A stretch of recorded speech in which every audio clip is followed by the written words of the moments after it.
Okay, looks like we are live now, and I'm going to record this in just a moment. This will be for my students for Hebrew 2.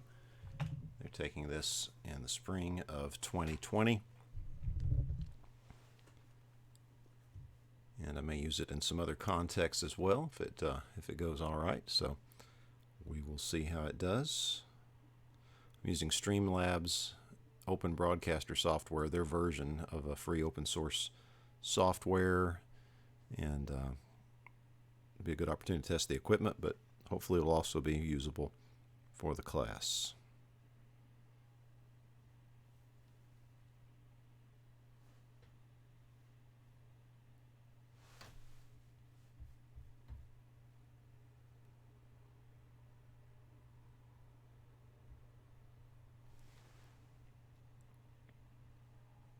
And now we will, let's see, we will record here in just one moment.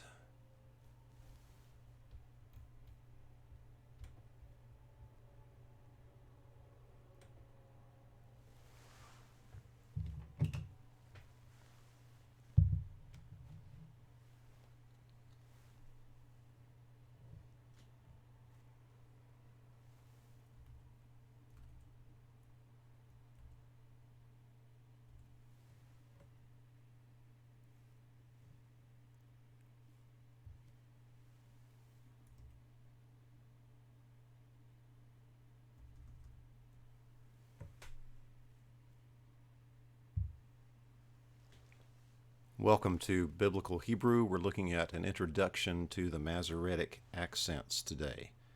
An introduction to the Masoretic accents. I hope this lesson will prove helpful in being able to better read our Hebrew Bibles and appreciate the helps that we have in them that have been around for some time. When it comes to looking at Hebrew, you can find it printed in the consonantal text. Some of the old manuscripts we have, even looking at the Dead Sea Scrolls, you will see written this way. You'll see this in Torah scrolls as well. In modern Hebrew, you just open up the Jerusalem Post, and that's how you will typically see Hebrew printed there. The second box has the vowels, and they are used in much biblical Hebrew. When books are written about biblical Hebrew, a lot of times it's printed this way. And then the third box has both the vowels and the accents, and that's the way the text appears in our printed Hebrew Bibles. And the accents sometimes are carried over in literature that quotes from the Hebrew Bible, but not always. But it's this third box that we're going to learn to better appreciate in this lesson. Now, as we look at the Masoretic accents, we're going to look at 4 topics. First is an introduction to the Masoretes themselves, those who produced this, a very brief overview, then how the accents function, the types of accents, and then major examples of accents. So first, an introduction to the Masoretes. The Masoretes were Jewish scholars from Tiberias in Palestine, living roughly from 500 to 1000 AD. And their system is the one that ended up being used as the standard system. There were other systems of accents, Babylonian and Palestinian. We don't have any complete Bibles that are available that are extant with those pointings. There are portions of them, but we do have complete Tiberian pointing. The most famous Masoretes are Ben Asher and Ben Naphtali, and the best texts are the Aleppo Codex and the Leningrad Codex. If we had the complete Aleppo Codex, it would probably be regarded as the best. It would have been the oldest complete manuscript, and it was for a time. But in the late 1940s, it was at least partially destroyed or torn apart. There's some questions about exactly what happened, but it's no longer in a complete form. The Leningrad Codex, however, still is, and it goes back to 1008 AD. The important thing about the Masoretes, though, their very name related to the word Masora, is the idea of an ancient tradition. They were preserving an ancient tradition, not making things up, but they were giving what they believed was an old tradition about the vowels, the accents, the paragraphs, the marginal notes. All of these were a means of preserving the text in how it was supposed to be read and how it was supposed to be interpreted. and it's something that's still very helpful. People will debate about the antiquity of the system. I think there is some evidence that at least parts of it certainly do represent a very old tradition, and maybe a lot more than some people want to give credit for. Some folks will argue on the other side, though, that they preserved, that everything they preserved was in the original Hebrew writings. So I'm not going to tell you a position to take on that, but I will have a resource page where you can explore those ideas further if you'd like to. But the important thing is that the Masoretes preserved an ancient tradition. That's what they saw themselves doing, not as inventing something new. So the Masoretes, we've been introduced to them briefly. We're going to talk about how the accents function in particular. They put vowels and marginal notes and other things, but our focus in this lesson is the accents. Now, the accents have three functions. The functions of the accents are, first of all, stress, and this will have to do with the pronunciation. And so when you read the text and you see the accent, and I'm going to highlight the accent in the biblical text you see on the right, that is from Genesis 1, verses 1 through 5. And in Genesis 1, 1 through 5, we see in verse 1 the accents right here. And I'm just going to read verse 1. Bereshit bara Elohim et hashemayim ve'et haaretz. And you may notice as I read it again that the accent does fall on the syllable that's stressed in these particular examples. Bereshit bara Elohim et hashemayim ve'et haaretz.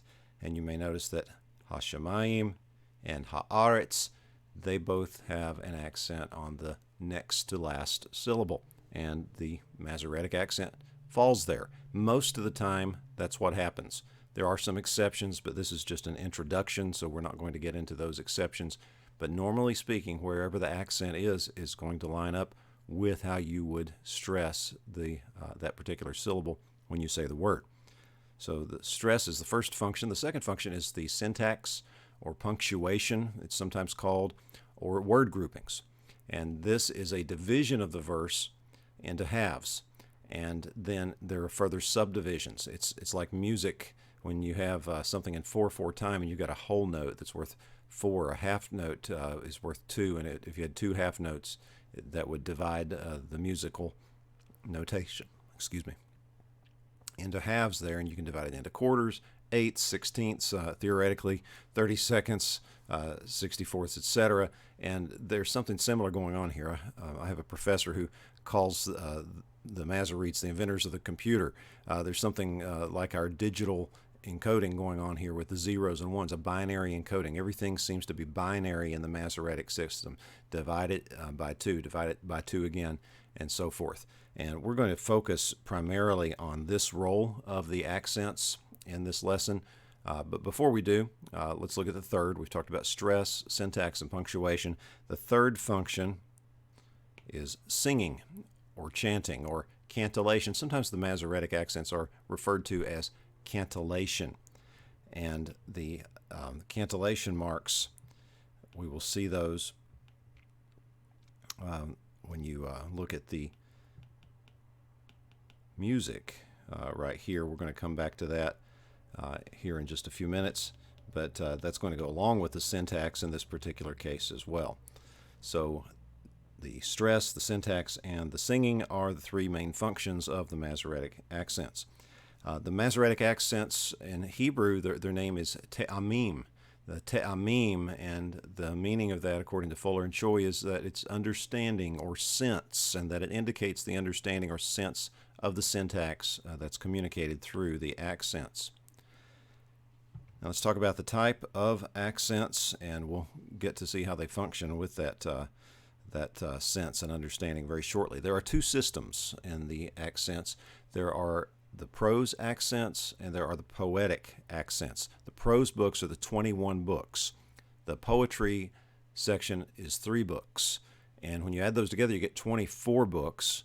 In the Protestant Old Testament, we have 39 books, but these are the same books. Some of them, like the Minor Prophets, that in the Protestant Bible, 12 individual books, but in the Hebrew Bible, that's considered one book.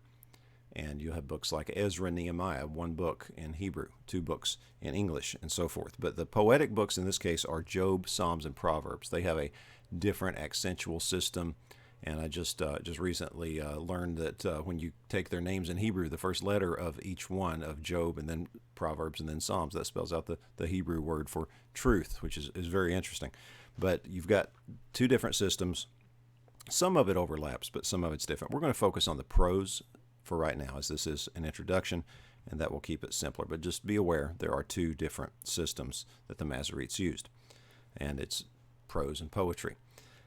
So the two major types of accents that you'll see throughout prose or poetry are the disjunctive accents and the conjunctive accents. The disjunctive accents are also called separators, and in some literature that goes back hundreds of years, you've got, in particular, you've got Christian Hebraists who are studying the Bible in the wake of the Reformation and seeking to get back to the sources, to the original languages, and they're coming up with some terminology, and they'll talk about lords and servants, and the disjunctive accents, they make strong breaks. They have a lot of power and authority. And then the conjunctive accents are servants or joiners. They will connect things together. And we won't get into all these details, but you can study this further and you can find out that there are certain servants to certain lords. Certain accents will go along with others. But the main thing we need to know right now is that there are two things that happen with the Masoretic accents. They will either indicate a disjunction, a separation, or a conjunction, a joining with the next section or the next word. Now, we're going to look at how this plays out in Genesis 1:1. In Genesis 1:1, we see a disjunctive accent, then a conjunctive accent, then a disjunctive, conjunctive, disjunctive, conjunctive, then disjunctive. And we're going to see this diagrammed in a couple of different ways shortly, but I'm going to put marks here between the words where you have the disjunction. And you'll see it breaks it down into 1, 2, 3, 4 different sections. And here's how it works. The strongest disjunction here is with sof pasuk and siluk. Sof pasuk means end of verse. Sof, you may recall from learning the Hebrew alphabet, how some of the letters will have final forms. They're called sophete forms, like mem sophete. You have mem, then you have mem sophete, the way it looks. If it ends a word, you'll have kaf and kaf sophete, and so forth. So that's one way you can remember sof, end. Pasuk is the word for verses. Pasukim would be the plural. Verses, pasuk, verse, end of verse. So siluk goes along with sof pasuk. Sof pasuk is the thing that looks like a colon there. Sometimes it's printed with circles, sometimes with diamonds. And then you see the siluk, which is a straight line. It looks a lot like a metheg, but that's not what that is here. We know this is the last word. This is an accent right here. So this is in the beginning, God created the heavens and the earth. The first part right here, Athnach, goes right here. And then Sof Pasuk and Siluk. Athnach divides a verse in half. So you see this little thing, it looks kind of like a carrot pointing up. That is Athnach, and that in the prose books will divide the verses into two. Now it's not always an equal number of words on each side of the division. Sometimes, like in Genesis 1:3, it's a very brief portion after that main division, but syntactically, the main division occurs right there with Athnach as far as mid-verse, and then it's totally broken off at the end with Sof Pasuk and Siluk. Now, sometimes the thought will be carried over to the next verse, but the verses are much older in our Hebrew Bibles than they are in the Greek New Testament. Here's another further division. Here I've included some conjunctive accents as well. So we already talked about Athnach. We already talked about Sof Pasuk and Siluk. And and we've got them marked there as being very disjunctive, having their own domains that they're reigning over as kings, as lords, and then you've got some servants for them here. Going back a little too far. There we go. Yeah, you've got some servants for them here. You've got, with athnok, you've got munok. Now, we do have another disjunctive accent here. It's not as strong as athnok, but it's in the athnok section, and it's tifka. Tifka is here on the first word, bereshit. So a slight separation here, and you notice I have that indicated here compared to the other section. So bereshit, and then bara Elohim. Munok connects bara to Elohim. And then you have in the next section that's governed by siluk, you have another tifka, and merkah serves it and comes before it, and then merkah also serves siluk here and comes before it. So you can see how this breaks the verse down when you look at this along the lines of, here is big separator, smaller separator, smaller separator, and then the conjunctions going along with them. And notice that tifka does not have a conjunctive accent going along with it. The verse starts with a disjunctive accent for Genesis 1:1. And so this is what you end up getting when you look at Genesis 1:1 in light of the accents. You get Bereshit, or in the beginning.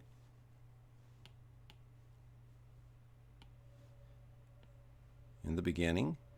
Bara Elohim, God created. Et ha-shemayim, the heavens. Ve'et ha'aretz, and the earth.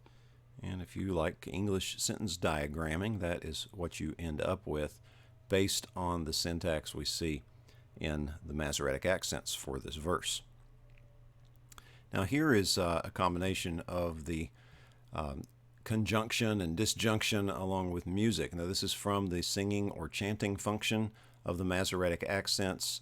There's discussion about how ancient this is, and there are many different traditions. Some think they all derive from a common one. There are some theories, too, even that the musical intervals may be reflective of the syntax of the conjunction and disjunction. At any rate, here's the one from Portnoy and Wolf's The Art of Torah Cantillation. This is a Jewish Ashkenazi tradition for chanting the Torah. And it goes something like this, and I will take a little breath after the separators so you can kind of see how that functions syntactically. Bereshit bara Elohim et ha-shemayim ve'et ha'aretz. And I wrote the Hebrew out in the opposite order from usual. Hebrew is written from right to left, but to line it up with the musical notes. And the English, also as a side note, I talked to someone who lives in Israel who sings in a choir over there, and he said that when I asked him, what do you do with the music? Does it read right to left too? And he said, no, music reads left to right. It's transliterated like I've got here. You have the English-looking letters above. Those may not look like English words. They're not. They're Hebrew words, but it kind of shows you how to pronounce it. They have things like that. And then to the side, they have the Hebrew text that they are singing. So if they're singing in Hebrew, the English followers can jump right in because it's transliterated, and the Hebrew people can, or the Hebrew-speaking reading people can look over on the side and see that there. So I hope you're seeing some interesting things here about the accents and the value of them. We're going to look at some major examples of the accents, and we'll be able to see some of these in our text right before us here, Genesis 1 through 5. Now, before I go into this, here is a list that you can find in Biblica Hebraica Stuttgartensia, BHS, the Standard Scholarly Edition of the Hebrew Bible.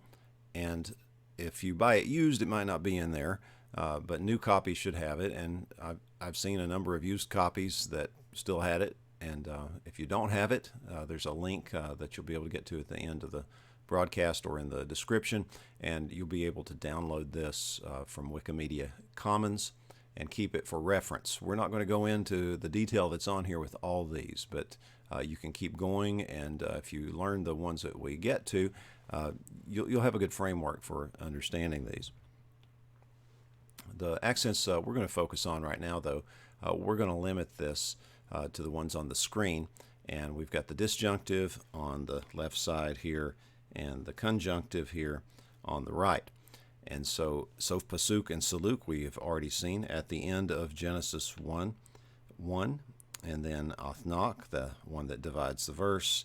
And we're going to see a couple of these, Zakef Katon and Zakef Gadol. Katon is Hebrew for small, the smaller, Zakef Gadol for the larger. Now, they're not printed larger, but you can see the difference there, that the Zakef Gadol has the line, as well as the dots. The Zakef Katon just has the dots.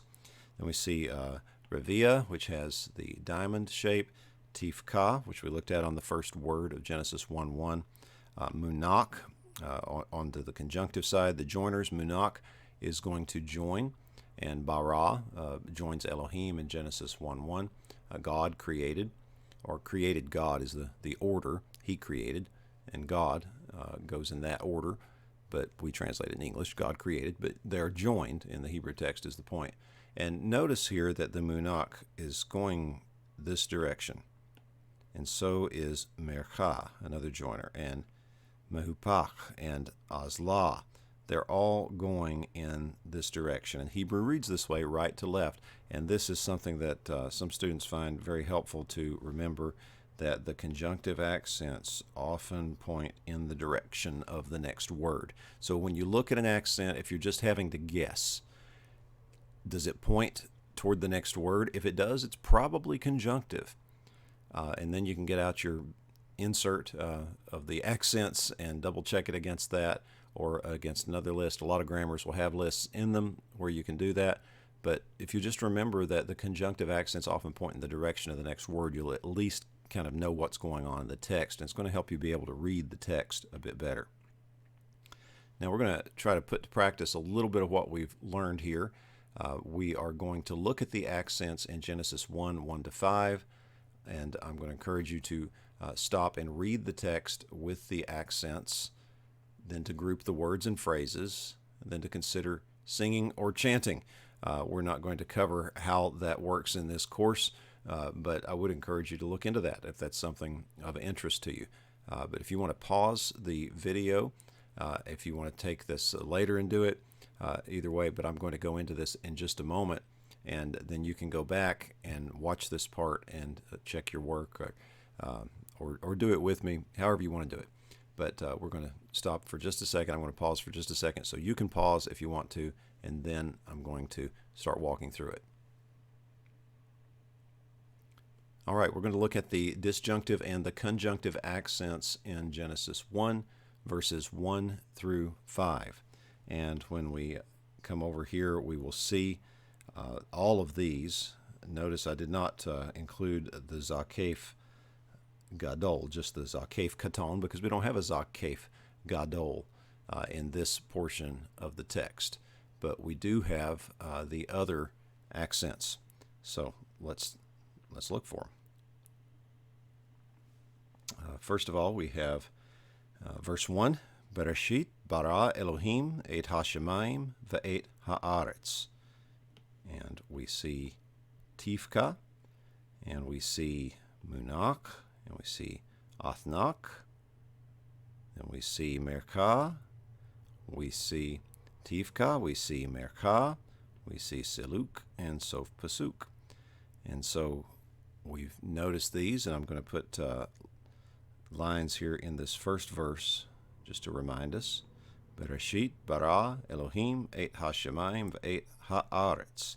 Now we're going to go through and just mark the other ones and see what we can find. First word of verse 2, we have a Revia. Then the second word, we have a Mercha. Now the third word, Tohu, has a Pashta on it. That's different from Azlah, although it does look the same. But you see double, you see two of them. It does something a little different with where it lines up with the accents. Then we see a Zakef Katon on Vavohu. Then we see a Tifka. Then we see a Munak, Athnakta, or athnok. That's another way of saying it. And I meant to bring up earlier that you will see these accents spelled differently, and I'll even spell them differently from time to time because I've seen them different ways. Different grammars, different textbooks will handle them in bringing over the original language and spelling it out for us in English. It's okay. It's like the capital of China. At one time it was Peiping, and then Peking, and then Beijing, but the Chinese have never changed how they spelled it, and that happens with transliterated words from other languages sometimes. All right, back to this. Elohim, we have Zakef Katon on the top. Then we have Tifka. Then we have Merka. Then Saluk and Sof Pasuk. And I'll go back and read verse 2 for us now. V'ha'aretz ha'itatohu vavohu v'choshek al panei tahom. V'ruach Elohim merachefet al panei hamayim. Verse 3, we have Merka, Tifka, Munak, Athnok. Then we have Saluk, and it's doubly marked here where this is joined by the Makef. Then you have the Sof Pasuk, end of verse. So verse 3, Vayomer Elohim, Yehi Or, Vayhi Or. And notice there is an instance where you have the athnok, which divides the verse syntactically in half, but then you don't have much left. Vayomer Elohim Yehi Or, Vayehi Or. And God said, let there be light. That's the half of the verse marked by athnok, and there was light. Or God said, let light be, and light was. And then verse 4, what do we see here? We have a Merka, a Tifka, and an athnok, a Munak, a Zakef Katon, a Merka, a Tifka, a Merka, a Saluk, and a Sof Pasuk. Vayar Elohim et Ha'or ki tov. Vayavdel Elohim bein Ha'or uvein Hachoshek. Verse 5. We see an Azla. We see a Mahupak. We see this here is a Pashta. Looks like an Azla. We see Yom with a Zakef Katon. We see Merka, Munak, Athnok, dividing the verse syntactically in half. Then we have Merka, Tifka, Merka, Saluk, and there should have been a Sof Pasuk there. I'll just add it there. The pay here is Petucha. This marks the major breaks for paragraphs in the Masoretic text. So that's a little bonus. It's not one of our accents. So in verse 5 we have Vayikra Elohim laor yom velachoshek kara laila vayhi erev vayhi voker yom echad. And so what do we have here? We have a lot of marking up of the page with the accents. So just the few that we looked at, we see them quite a bit here just in the first 5 verses. Certainly you can keep adding, you can keep doing more. We didn't catch them all. We didn't do the first verse of verse 4. That's not in our list, but you can look that one up. But I hope you'll see how these can help you. As I have continued to learn and to grow, I find that if they're missing from a printed quote from the text, it bothers me because I'm looking naturally for that athnok. I'm looking for that verse division. I'm looking for the flow of the others, even though I may not tell every single one immediately, tell you exactly what it is, but I'm looking for the ones pointing to the next word to join, and then I'll go back if I need to analyze it a little further. If I need to look it up, that's fine. But if you'll learn the ones I've listed here, it's going to go a long ways to giving you a foundation to help you keep going. If you'd like to dig a little deeper, I've got a website where I've posted some excellent helps. You've got the first one is the standard book on the topic. There's also some free resources you can look at, articles about topics related to the accents, a book on the syntax of the Masoretic accents, Dr. James Price. I was able to correspond with him about a question I had, and he's up in years now, but he still wants to serve and to help folks, and he got right back with me. He's produced a really neat work, and he's made it free on his website. So I really encourage you to download that. Lots of free resources out there on these topics, and I would encourage you to delve into this. If you have any interest, go a little deeper. This is not an incredibly popular topic among biblical scholars or much less students, but it's an area I hope you will see is important and can pay dividends in what it brings as far as understanding the accents, understanding the syntax, the sense of the verse, and how it's divided. So as you prepare to go further with the Masoretic accents, or prepare to solidify what we've covered here, you'll need to identify two famous Masoretes, two key texts, the goal of the Masoretes, list three functions of the Masoretic accents, distinguish the two major systems of Masoretic accents and the two main types of accents, and then identify major examples matching their name and their type. You won't have to produce those on the quiz that I'm making from memory as far as writing them out and spelling them, but you will need to recognize them and know, okay, this is a tifka, this is an ethnok, this is a munok, and so forth. You'll also need to apply concepts of the Masoretic prose accents to a sample text, and it'll be one that we have looked at. And if you want to see this presentation again, you want to look at the PDF that I marked up on it, you want to practice on a Quizlet set, you want to take the quiz. If you're watching this and you're not even taking the class, that's okay. If you want to take the quiz for fun, that's fine. If you are taking it for the class, it is open book, but I hope you'll be able to know it really well and do it within a reasonable time limit of about 20 minutes. So I hope the session has been helpful to you on the Masoretic accents, and I appreciate you tuning in and checking it out.